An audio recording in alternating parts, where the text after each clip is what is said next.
Hello, I'm Hayden Bloomfield. Welcome to the second episode of the series. We're going to be sitting down with Matt LaFlamme, the host of Finding Fire podcast. Matt, I met through his sister Morgan Absher, who hosts the Two Hot Takes podcast. Reached out to Matt. We had a great chat. And we would always complain about having to go to work. Gosh, what else is there that we can do? Why are we sitting here dreading going to work? Feel stuck, feel like they don't have an option, or if they gave you a check, you were racing the other employees to the bank to pull the money out. Otherwise, your check would bounce. It's amazing when you put in the time and effort to better yourself, the changes that you see personally and professionally. For anybody that's out there listening, like if you think it's already been done or it's already being done, it doesn't matter. Everyone has their own circle of influence. Creating a podcast as a side hustle while having a full-time job, while having a family with 2 children to look after. So how are you balancing all of this? If there's anyone out there that feels lost, stuck, dreads going to work, isn't fulfilled, find your... And so this is definitely a great one for you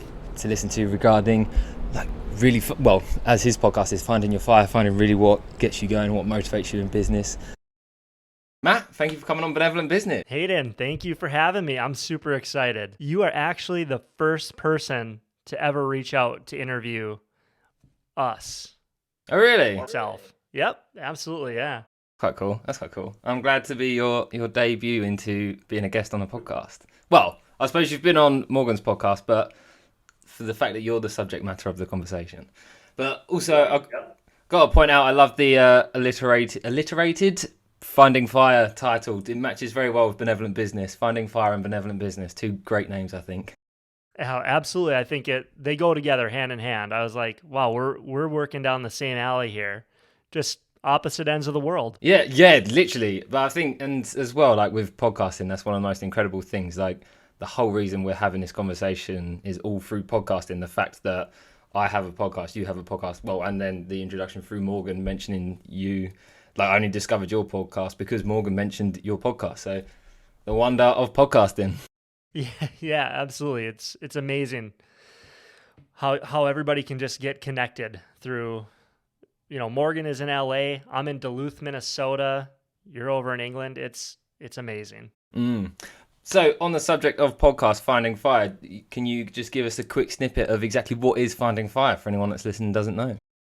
Absolutely. So Finding Fire is based off the idea of all about pursuing your passion and escaping your 9-to-5. I would say Finding Fire is currently in phase 1, which for us was really to go out and find individuals that are at the top of their game, whether it be an entrepreneur or a high-level achiever, and really interview them to figure out, why did they take the leap to start their own business or venture into a specific career, and then kind of reverse engineer that to figure out, okay, what skill set does this person have where somebody who listens to our podcast can then walk away and be like, I'm going to go out and I'm going to try that, or, hey, that's really great. I can apply this to my life or my current passion, profession now and see gains with my career path. So what motivated you to start Finding Fire? Where did the whole inception of the idea of,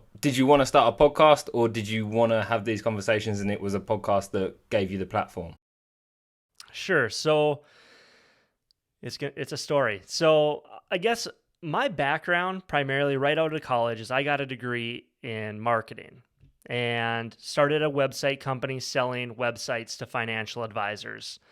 And that company went out of business, went bankrupt, and we got acquired.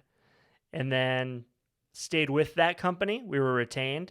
That company was a private equity firm, sold us, went to another company, stayed with that company. During this time I went out, I got my master's degree in business administration, focus on marketing. And that company was based out of New York.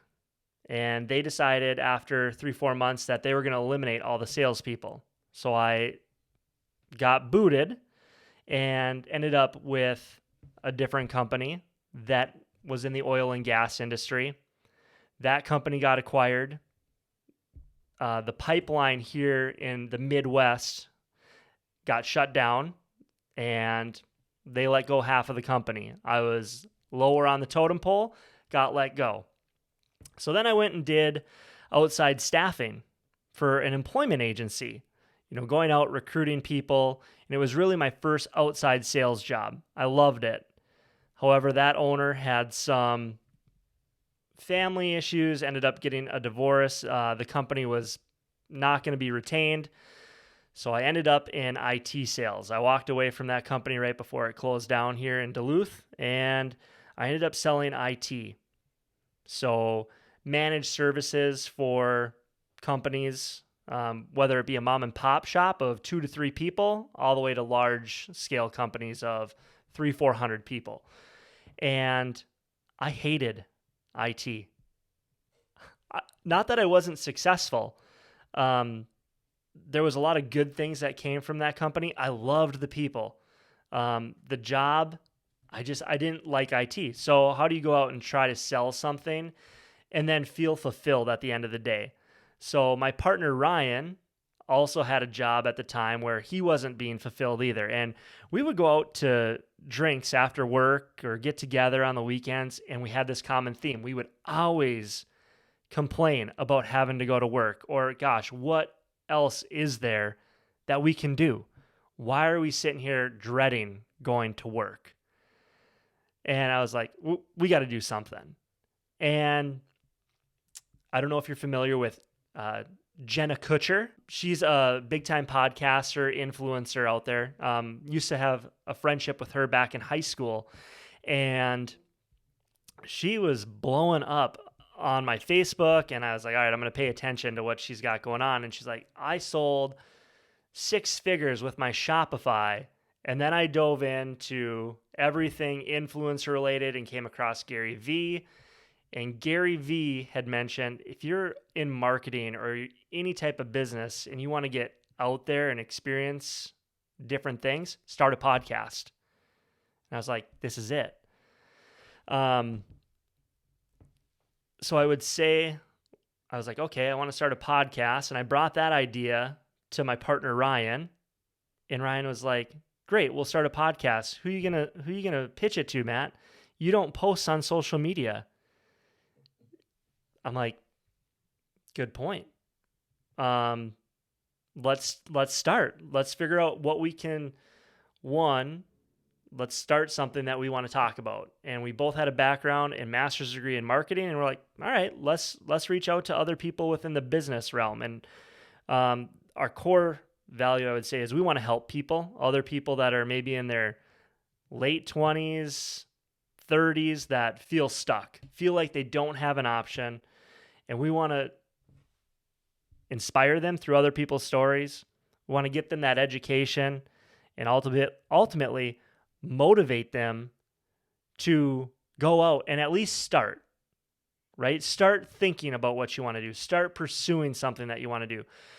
You don't have to quit your 9-to-5 today.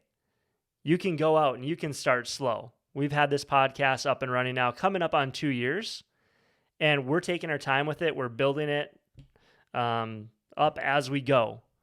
There's no rush, but at least now we feel like we have a purpose, and we enjoy what we're doing. I want to reverse back to the start of your story. You said about started your own business and you experienced sort of the business falling apart, or you were entering bankruptcy and so you were acquired. Can you talk me through that journey there of starting a business? So you just got your degree in marketing, started a business. So I guess I didn't start that company. It was my first career job, my first 9-to-5 out of college. It was a super interesting place to work. It was an up and coming business in the area, I'll say. And I was working with people from Los Angeles and New York, and it was a really great job at the time. Gave me a lot of great experience with phone sales, cold calling, having the interaction between the East Coast and the West Coast. People just have such different personalities.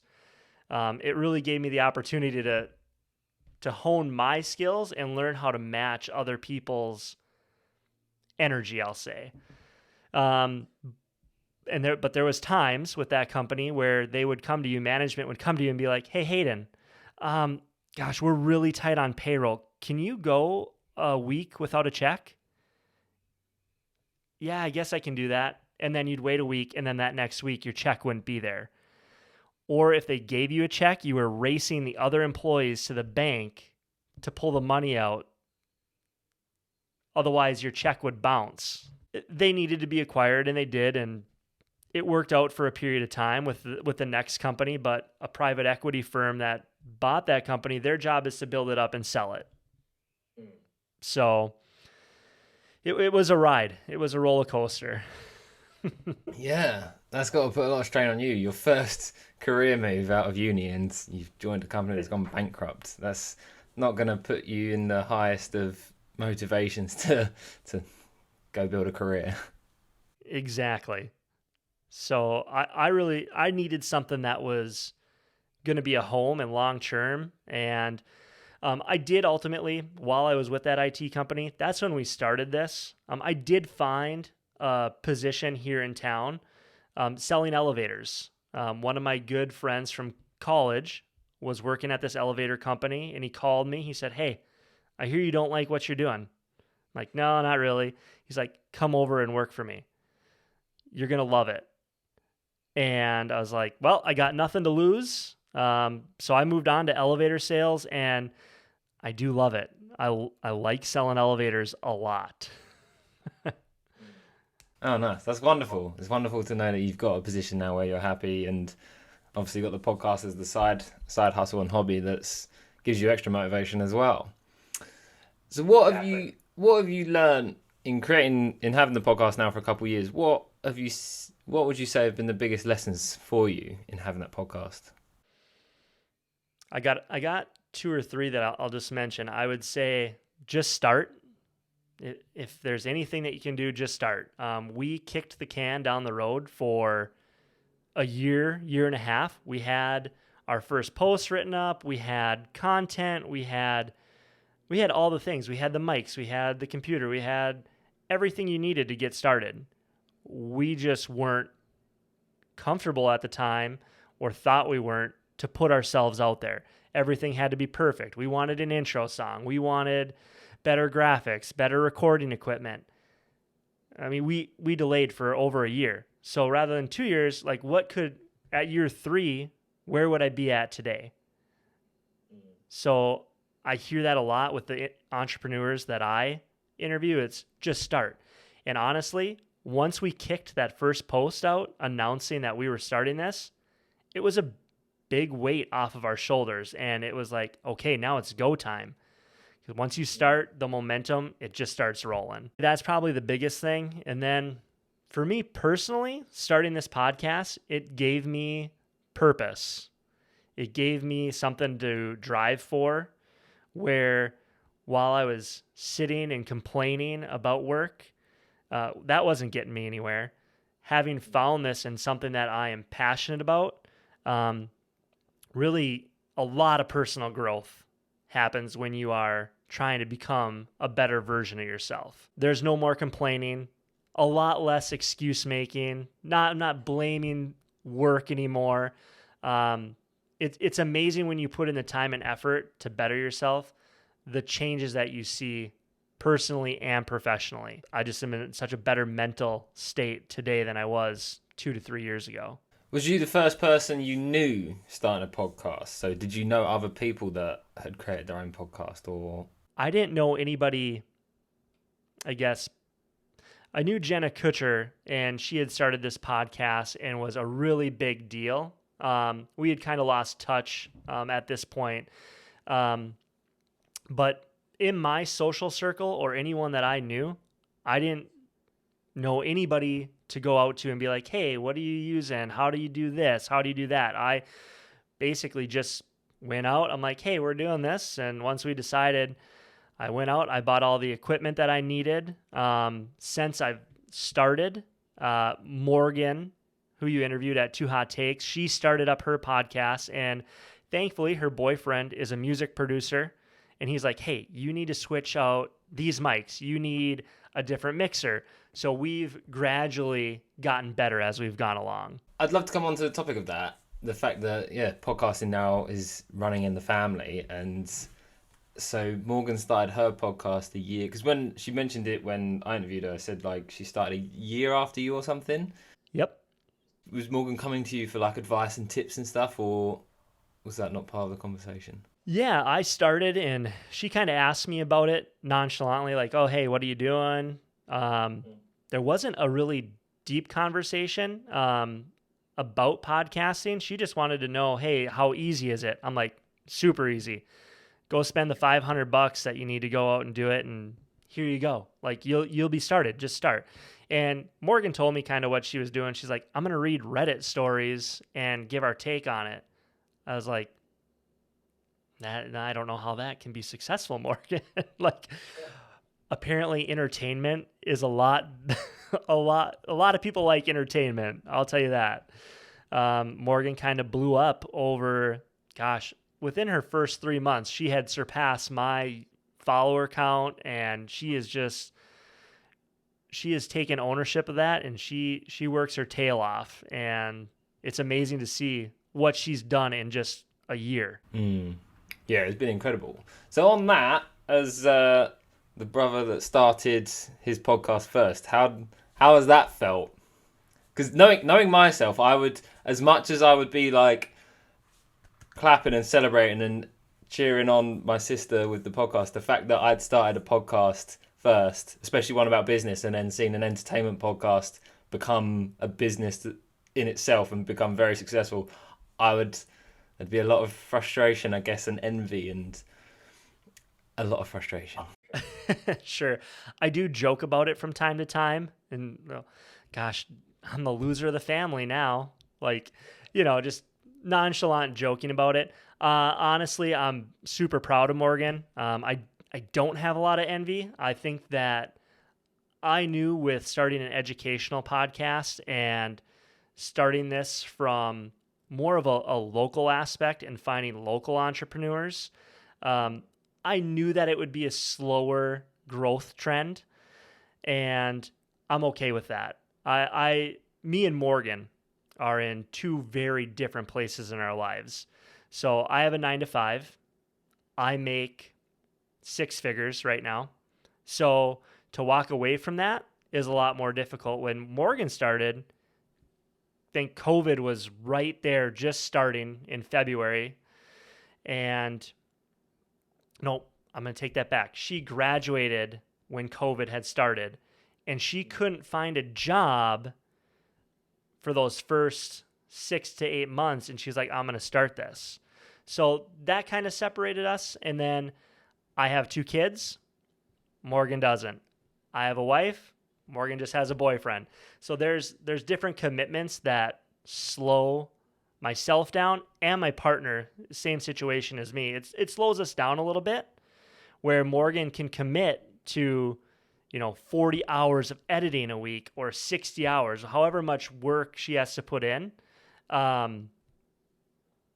She has to go out and do that. You mentioned with Finding Fire, you're sort of at like this first trench and you're moving on to the next stages. So what is your ambition with Finding Fire? What do you want to achieve with this podcast? Eventually, ultimately, the goal is financial freedom, right? So whether this remains a side hustle and it contributes to becoming more financially free, or ultimately the dream, right, would be to walk away from your 9 to 5, have the ability to run Financial Fire as a full-blown company, whether it be specializing in digital marketing, consulting. My background has primarily been sales. I would love to go out and do trainings on how to be a better sales associate, account manager. Right now, our current plans are we were in phase 1, that inspiration phase, right? So we are transitioning to phase 2, I'll call it, and we are going to start trying to do more educational posts where you see more of me and Ryan rather than entrepreneurs, where we go out and we find topics where we can then start educating people on how to be a better, whether it's a sales associate, how to get past gatekeepers, how to do Facebook ads, how to do Pinterest ads, whatever it may be, to help other people again, further along their business and give them skills that they would need. That's kind of the way we're transitioning. And then one of the more entertaining things, Morgan has convinced Ryan and I to start finding some Reddits that revolve around business and giving our professional business take. So we just recorded an episode last night, and that should be coming out here within a week. So you'll hear a Reddit review episode from Finding Fire. Wow, she's influenced you into delving into the world of Reddit. Yeah, and I even approached her when she asked him, like, I don't want to necessarily copy you. She's like, Matt, there are tons and tons of people out there that do Reddit reviews. You are not going to be the first, nor was I. So go out. It's popular right now, and do what works. And I was like, okay, you're right. You sold me. So we're gonna give that a go. I'm just interrupting with, we don't have any official sponsors on the podcast, so I'm going to use this opportunity to shout about some benevolent businesses that I see in the world, that I use myself personally, that I want to encourage you to try out and just get the best out of what businesses have to offer. So I'm going to be shouting about Huel. I became a Hooligan a few months ago, and it was actually because they sponsored Diary of a CEO podcast with Stephen Bartlett, and Stephen Bartlett was always screaming about it and talking about it. So yes, of course, there's huge benefits. I tried it out purely based on the idea that as I'm trying to become more and more plant-based, and I'm vegetarian but I'm trying to be more vegan, Huel is a great way for me to kind of increase that, as it's completely plant-based, it's vegan. So it's a way for me to, I don't use it as a meal supplement, but I do use it as a meal supplement, but I do use it as a way to just get more protein and more vitamins and minerals into my diet on a daily basis. It's been a huge help for me. The biggest thing, before I talk to you about the biggest benefit, I'll mention some of the downsides. Really, is I started by trying the ready-to-drink Huels, and I have to be honest, they are disgusting. They taste far. Anyone that can say they taste nice, I just can't agree with.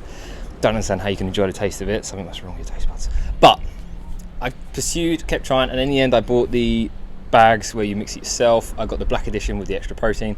Those I do get along with a lot better.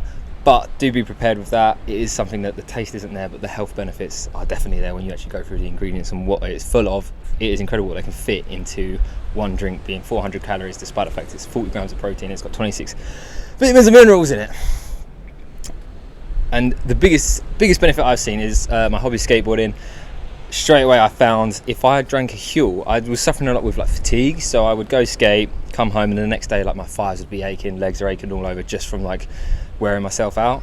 Yet I found if I drank a Huel, because of all the nutrients I'm getting and the extra protein of course, my legs were fine. My recovery time went from like a day or two to 0. I didn't need any recovery time. I could go skate day after day.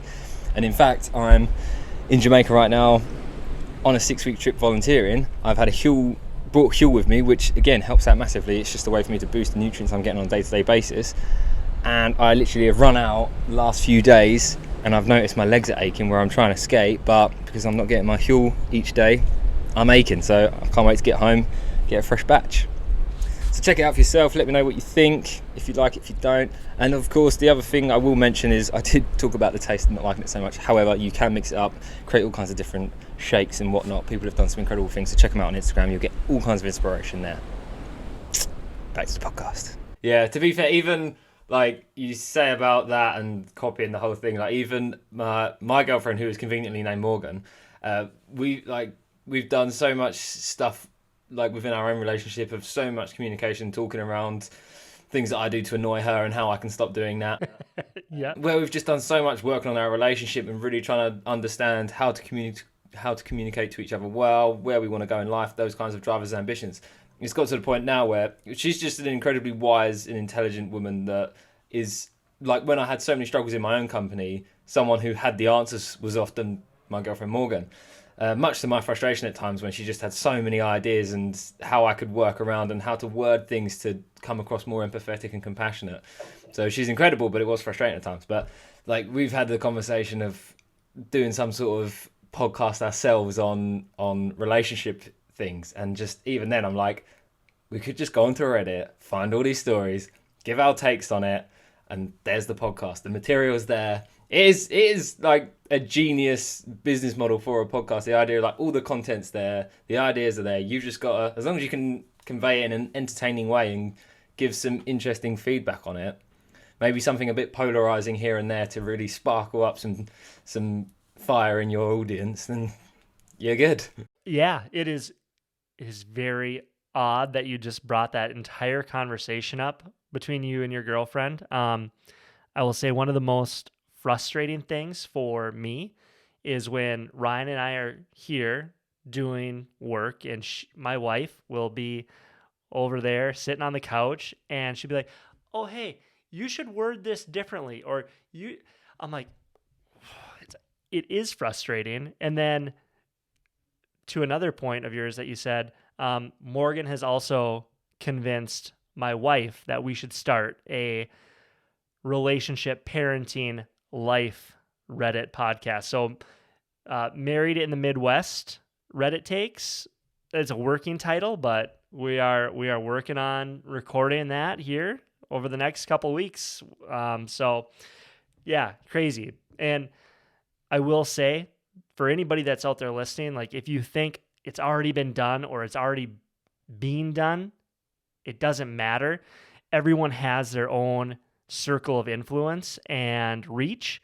And if Hayden, if you started this at the same time that we drop ours, like we are going to reach completely different audiences. So everyone, there's enough money out in the world that everybody can go out and get it. Exactly. And if someone has done your idea before, they've just given you a bit of evidence and an idea of how to maybe take some of the ideas to see what works. I mean, yeah, it's unless you're going to create the exact same thing, like don't take the name as well, but just give your own name and give your own spin, your own different like turn on things. But as you said, like I started a garden company. Like there was an abundance of garden companies in my local area. I didn't even bother researching how many of them there were. I knew there were a few. I knew of a few, and I just started up on my own. And it still baffles me, like in terms of starting a business and having it, and years later where it was growing, of the fact that every client I knew, every staff member I took on that was employed by me, all came from just this inception point where I managed to do one garden job and that client, and the fact that if I never started it, that relationship would never exist. And I always found it baffling, but as you said, just because it already exists doesn't mean you can't go out and start it yourself. And it's just take inspiration from it and see it as evidence, like real life evidence to base your idea on, to say, oh, it does work because someone else has done it and I can replicate that. I can be inspired by it, give my own twist to it and recreate it in my own unique way.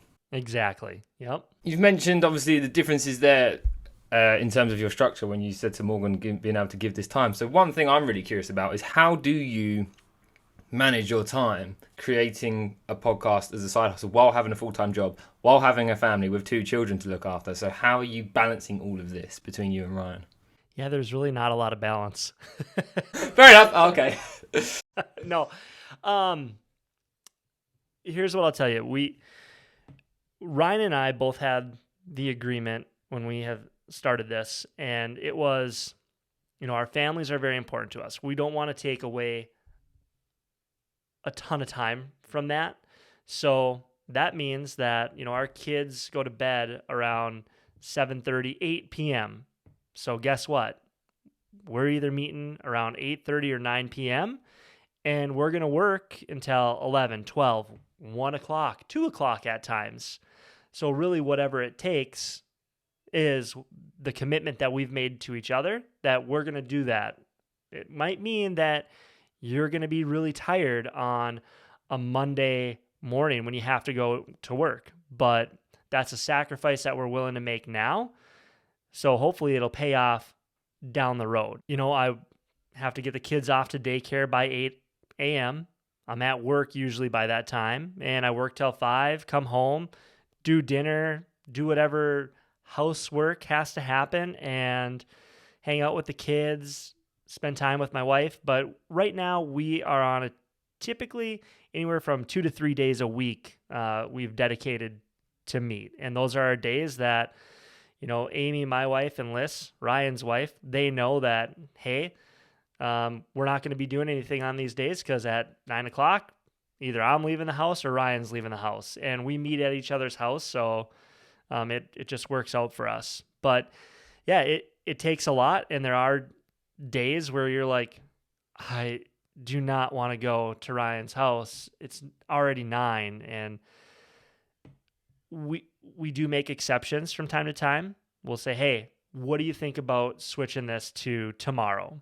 It was a brutal day, and we have that working relationship where it's like, yeah, don't worry about it. We'll just pick it up tomorrow. Not the end of the world. Now, again, this isn't a full-fledged business in comparison to, other people, Morgan, people that it is their business. Like, they have to put in the hours. This is a side hustle, and we're taking it slow. So that's where part of that balance comes in, is being able to rework some things if it doesn't work out. I'm curious there, it sounds like a very busy life and a lot of time. Burnout, does that become an issue for you? Do you worry about that if you're I mean, you've said between Ryan and you can be flexible, you can have that conversation, but are you at all concerned that you are working full time, you are a parent as well, and a partner and a homeowner, which comes with responsibilities of getting everything done, as you said? So are you concerned at all that you are committing a lot of time to just being so active and doing that it may come back to bite you in the future? I guess I'll ask, what's the worst that's going to happen? How bad am I going to get bit? Is it just burnout and I find that this isn't my passion anymore, that I'm not passionate about it? Okay, I guess I need to reanalyze then. I'm a pretty energetic individual. I don't need a ton of sleep. I like sleep, but I don't need it. And I guess, yeah, what's the worst that's going to happen? Am I very busy? Yes. Are there days where I'm like, holy cow, I need to take a break, I need a vacation? Yes, absolutely. I think everyone gets to that point, but at the end of the day, I just think, like, where do I want to be at the end of the day?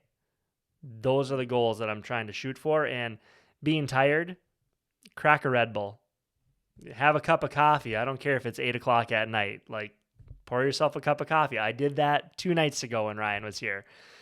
So you do what you have to do. And I think that at the end of the day, like I said, if I decide that I'm burnt out and I need something different, I'll make that adjustment. And if we do get too busy and we need to take a month break, hey, we'll put something out on social media that says, hey, right now it's summer vacation. Our kids are super busy. They're just starting sports. We're taking the month of August off or September off. We'll be back. That's okay. People are human, and I think the majority of the world gets that, and they'll understand. If they're really interested, they'll come back. It's 1 month. What's 1 month out of the summer? Yeah, I mean, you can't be that busy. You just said about you starting a second podcast. You want to start a second podcast anyway. I will tell you, I think this is probably the busiest summer of my life.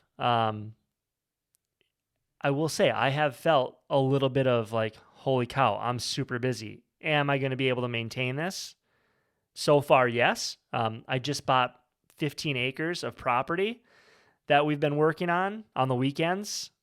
So every weekend for the last 3 months, that's what I've been doing. I've been working on a property, doing cleanup and prepping to build my dream home next year. So it's been busy. And burnout is a real thing. It hasn't hit me yet, but when it does, we'll readjust. Incredible. Although one thing I want to touch on there, you said about you just bought 15 acres to build your dream home. So what does that entail? You've got 15 acres, and is it gonna be like build a mansion on there or build some kind of nature preserve? Well, all right. So maybe dream home is not the right way to put it, but probably a home for the next 30 plus years. This is where we want to be. This is where we want to live, raise our family. We want a couple spare bedrooms for our friends that live out of town to be able to come up, bring their kids, and just an overall nice home. I'll say that. With 15 acres. Yeah, yep. There's some land that comes along with that. Our current home is 5 acres that actually attaches to that 15. So this current home that we're in today, I want to turn that into an Airbnb and start making some passive income through doing Airbnb here. And yeah, next year start building. Amazing. That's pretty cool. Yes, ambitions I've got for myself in the future. Like my dream is to have 10 acres and create like my own like nature preserve within and have my own home just surrounded by animals and wildlife. But yeah, 10 acres is quite hard to find in the UK, going spare. So I have a closing tradition on benevolent business, Matt, and that is the final question. But in series 3, I've given myself another final question as well. So the penultimate, not quite final question is, what is one thing that exists within the world today you hope will be eradicated in the future? Global warming, to be honest. I care about the environment, the planet. I spend a lot of time outdoors. I think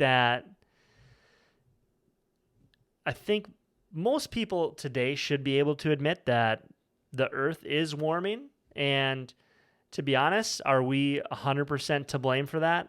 I'm not sure. Does the earth go in cycles? Maybe. But do I think that we have a contributing factor and can do better? Yes. Do I think if we could prevent it, do I think we should? Yes. I want my children and my grandchildren to be around for a very long time. And I'm going to tell you, it's hot out today, like 100 degrees outside. For Duluth, Minnesota, pretty rare. So we've seen a couple of those days, and it's like, wow, this is early. Like, it doesn't usually get this hot right now. So, yeah, I think it's a real thing, and I think that the more conscious we can be about our impact, the better. So that would be one thing. If I today could just, all right, we don't have to worry about that anymore. Good to go. Good answer. That's something I definitely want to see the world improve on, is becoming much more climate conscious. The new final question I have for the podcast on the subject of benevolent business. I created this question because I was always asking what do people want to eradicate, which is always something that's dark and negative in the world. So on the subject of benevolent business, the question is, what is one thing you'd like to share to close on that is benevolent within your own life? Whether it might be a fact that you've learned, it might be something in your own life that's been a great positive impact, or just a little story that you have of something positive just to share to finish with on this episode.